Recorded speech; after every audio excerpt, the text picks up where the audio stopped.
the hidden importance of art. Today's sermon is on the hidden importance of art. We're talking about what is art? What's art? Why are we drawn to art as humans? So take a second and think about that. Why are humans drawn to art? I just read this book called The Three-Body Problem. It talked about this alien race, and they had a very hard life because their planet was not as ideal as Earth, and because of that, they turned away from art because they felt like it wasn't going to help them survive. So that was an interesting viewpoint. And it made me think a little bit about what is art and why are humans drawn to it. Art is an attempt at communication. It's an attempt at cultivated communication through expertise. When you are an artist and you're focusing on communicating something, it could be a feeling, it could be an emotion, it could be an idea, it could be an energy. But the idea is that there's an impetus to create. There's an impetus to connect with an audience, generally speaking. Many artists have the drive to create and they don't necessarily care if other people see their art. Some people don't want their art to be seen. And I don't think that that comes necessarily from the feeling that they're not trying to communicate. I think it comes from the feeling that they feel like they'll be misunderstood. And I feel that they think that they won't necessarily be communicating what they intend and that people won't get it.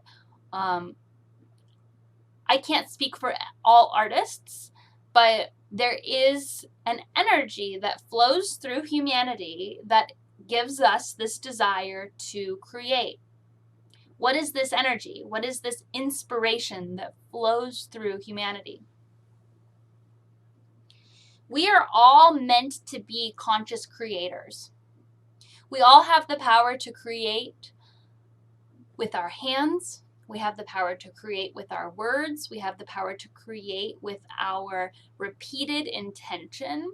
Every day we wake up and we focus our attention on one thing or another, and we have the power to create our realities. We are given this right because we are connected to that from which all life flows. You are connected to that from which all life flows. And because of that heart-centered connection, some people visualize it as your heart connecting to the sun, connecting to the source of all things. Some people visualize it as chakras all the way up. However you visualize it, just know that you are connected to that from which all life flows. And because you're connected to this wellspring of life, you have the God-given right, the uni-blessed reality of being able to channel that energy into your unique experience. And as you are a human, you have a personality, which some call ego, and you can get trapped in this personality and think that this personality is all that there is. But the cool thing about ego and the cool thing about personality is that you're the only person who has that particular energy. So as you channel this higher energy into your self, into your understanding of reality, into your ability to cross-compare the information that your consciousness has been exposed to, you have the ability to generate highly unique art that has the potential to change the world. Whether or not you create art in order to change the world is your prerogative, but we all have that power. So art, I think, is misunderstood. We take art and we sort of put it in this box and we say, oh, artists, right? They like choose to live in this crazy reality where they have to create and they can't, artists like, sometimes artists make money if they like sell advertisements or they you know, if you can become a photographer, you can shoot you know, products, you can become a graphic designer, you can make ads, you can you know, you can become a musician and become on a label. You can get on a label. It's very hard to do. It's very rare. Not that it's impossible, but it's harder than these other things. Some artists can sell commission. You know, we're getting to this place where artists have a little bit more leeway. But when we think about artists, we think of it as this stream outside of society, because society generally doesn't reward artists. There are ways to adapt your art to fit into the capitalist structure, which are the ways that I just listed. But the majority of artists do not create for the reason of that capitalist structure. When artists get into art for sale and art for capitalism, it's a mechanism of survival. And it's not necessarily why they create art. If it is why they create art, their art's not good. Because art is a divine channeling of a higher energy, and it is something that happens outside of our understanding of value, because what we value is productivity, product, and output in our culture, but that's not true value. When you think about a song that resonates with you so deeply that it makes you cry, and you think about a song that you listen to on repeat during a certain point of your life, and it gets into your body, and when you hear that song, you get transported back into time. And when you think about a film that's done in a way that really makes you think, and you read a book that expands your consciousness, these types of art are not made for profit as the end goal. They're made from the pure understanding of expression that people have, that they want to have to generate and create and bring into this world. The power of art is more than the power of capitalism.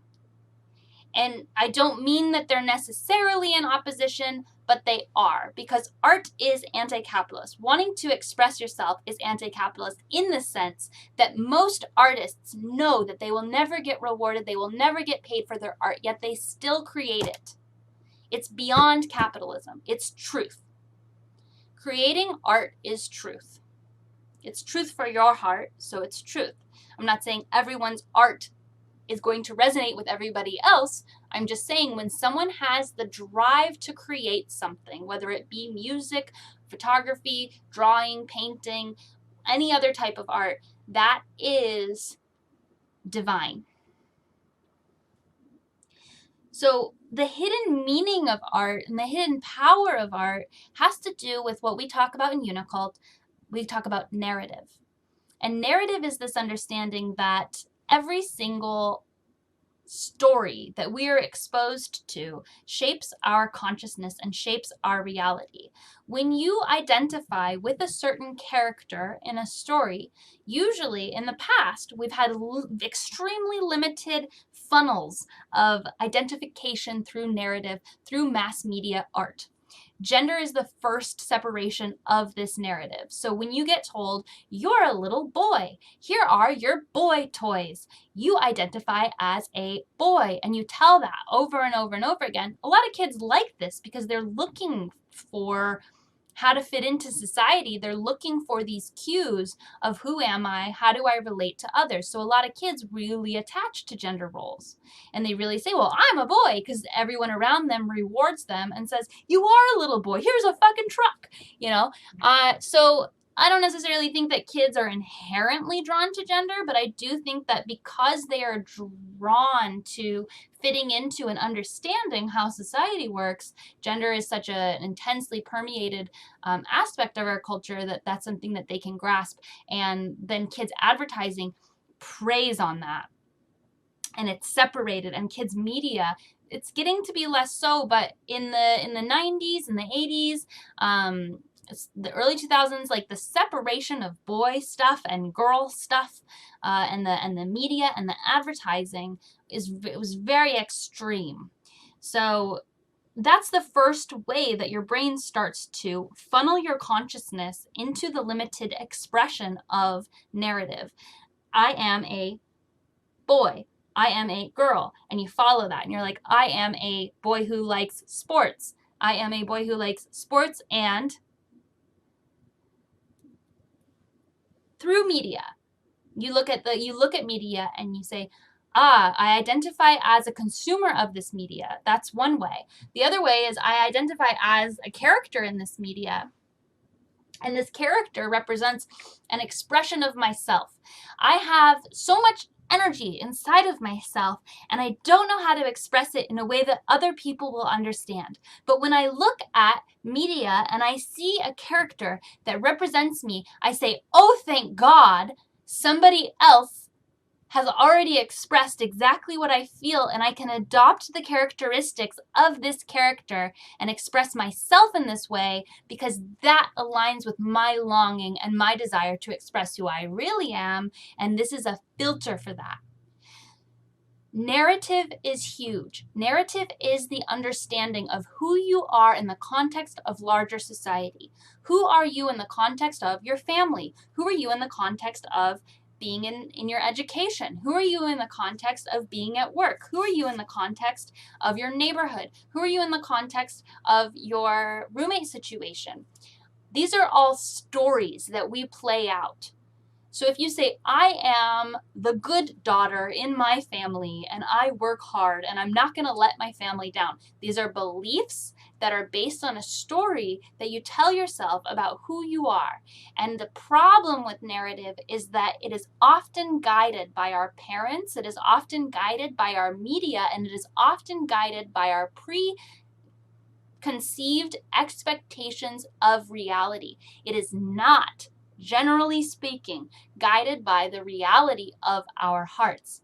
We are working with an infinite expanse of energy, aka our hearts, infinite realities, and then we're here on Earth and there are about 20 boxes we can potentially fill based on how we look, if your skin color, all of these things give you your range of boxes. And in order to survive, you choose your boxes and you fit into them. The internet has been destroying this conception because we have infinite information now, and we have infinite boxes, and we have infinite subcultures, and we have the LGBTQ, etc. realities because we have more than gay and straight. We have more than gay and straight and bi. So there's so much reality that exists that didn't previously exist in our narrative structure.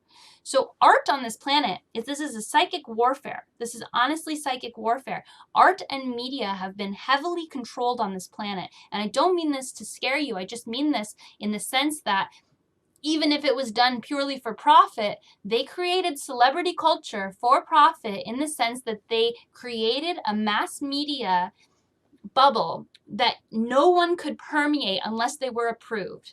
So we've got the general public, and then we've got mass media bubble that you cannot permeate unless you get signed, unless you get on a TV show, unless you get cast in a movie, whatever. And even then, once you're in that bubble, you have very little control. Celebrities have very little control over what they say and what they do.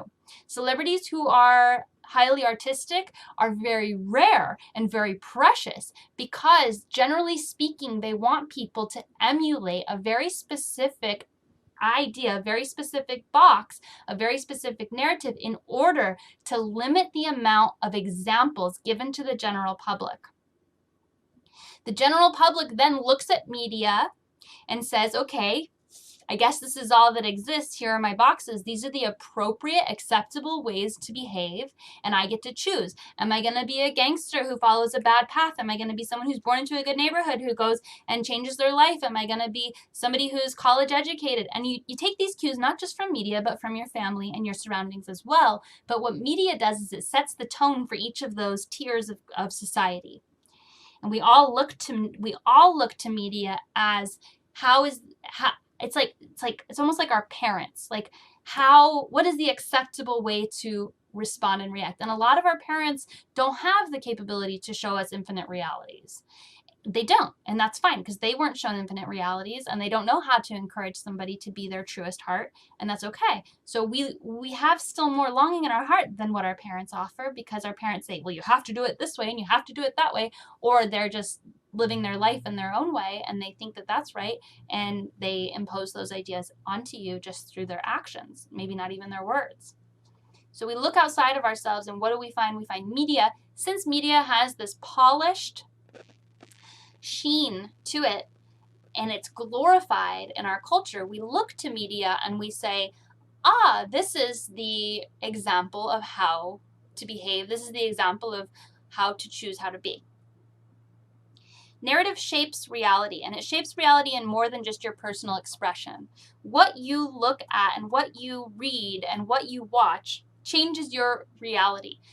We've been talking a lot in Unicult about the electromagnetic spectrum and the visible light spectrum and our ability to sense and receive massive amounts of information on the electromagnetic spectrum that are outside of what we consider to be the spectrum of our hearing, the spectrum of our visible range. I believe we can attenuate our ears to have what other people call clairaudience, which is to simply just increase the ability of our ears to hear a higher range of frequencies. I believe we have the ability to increase the frequencies spectrum absorption of our eyes to actually see a higher range of frequencies of color. And in these very simple and obvious ways, we have the ability to expand our reality and expand what we perceive as reality right in front of our very eyes. And narrative is one of the ways in which we can open up our understanding and training to do so. We say a lot, you got to see it to believe it. That's the opposite of what's true. You literally have to believe something in order to see it. When this is like the vaguest example, but there was a native people, I don't know where or who, and they saw the European ships coming and they didn't know what they were. They literally could not comprehend. They thought there were some strange clouds on the sea today because they didn't know what ships were. They didn't know what sails were. And they had no idea of the context of understanding what ships were. Even though they could see them, they could not comprehend what they were. They had no previous context. So think about that. Previous context. When artists use their imagination to expand reality, and we can see this in sci-fi, for instance, to expand reality, and they say, here is an example of life that we don't have right now. As an artist, I'm channeling in a new reality for you to witness.